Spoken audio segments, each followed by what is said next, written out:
Hello दोस्तों, मैं हूं डॉक्टर शुभम शर्मा, यहीं अमेरिका में रहता हूं।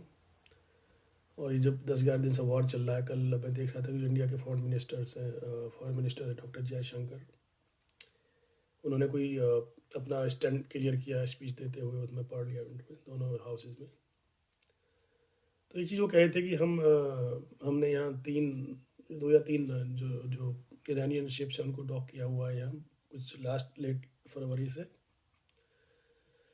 और कुछ एनालिस्ट तो कहे थे कि पता नहीं क्या इसका सिग्निफिकेंस है बोलने का, क्यों खुला उन्होंने ऐसा। तो मुझे क्या लगता है कि जो एक ईरानी शिप इंडिया से ट्रेनिंग करके आ रहा था, जिसको सिंक कर दिया था यूएस टॉर्पीडो ने, तो I think that made India bit rattled कि वो हमारे गैस थे। कुछ भी हो सकता है कि इंटरनेशनल वाटर में कुछ कह रही है कि नहीं, इंटरनेशनल वाटर हमारी स्पेस से बाहर था, वो श्रीलंका की स्पेस में था।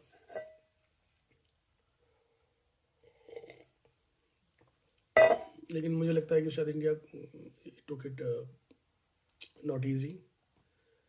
तो उन्होंने शायद ये, प्लस मैं देखा कुछ यूएस के मिनिस्टर्स हैं वो भी कुछ प्रूव कर रहे हैं कि हमने अलाउ किया इंडिया को रशिया से तेल लेने के लिए। तो उसका तो फॉरेन मिनिस्टर जयशंकर ने ही just reported now we are not dependent on anybody's permission, ऐसा कुछ बोला उन्होंने। कुछ है यहाँ के नेता हैं, ये कुछ बहुत बड़बोले हैं, बड़ी बड़ी बातें कर देते हैं। 3-4 हैं वो जो प्रेसिडेंट ट्रम्प को खुश करने के लिए बोलते रहते हैं ऐसी ऐसी चीज़ें। तो ग्रेविटी मुझे कम लगती है उनमें।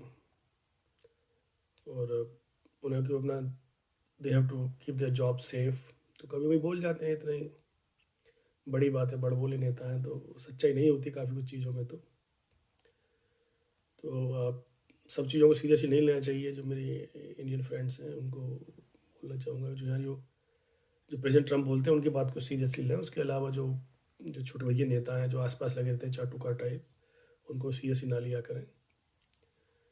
और इसी सब को देखते हुए मुझे लगता है कि India wants to convey message that we are supporting Iran. We have 3 spaceships harbouring in our कुछ कोस्ट पे, शायद कोस्ट एरिया सदर्न पार्ट का वहाँ।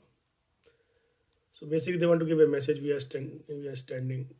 अब डायरेक्ट तो नहीं बोल सकते we are supporting, but problem मुझे लगता है कि जो सिंक हुआ था उनका शिप उस स्पेस उसमें इंटरनेशनल वाटर में, I think they made India a bit angry. And उसका रिबट, माइल्ड रिबट हो सकता है कि now we are helping them, we are helping these ships here.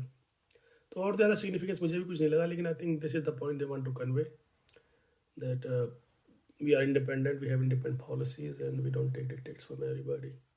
Situation सही हो जाए, सब सुखी रहें, सब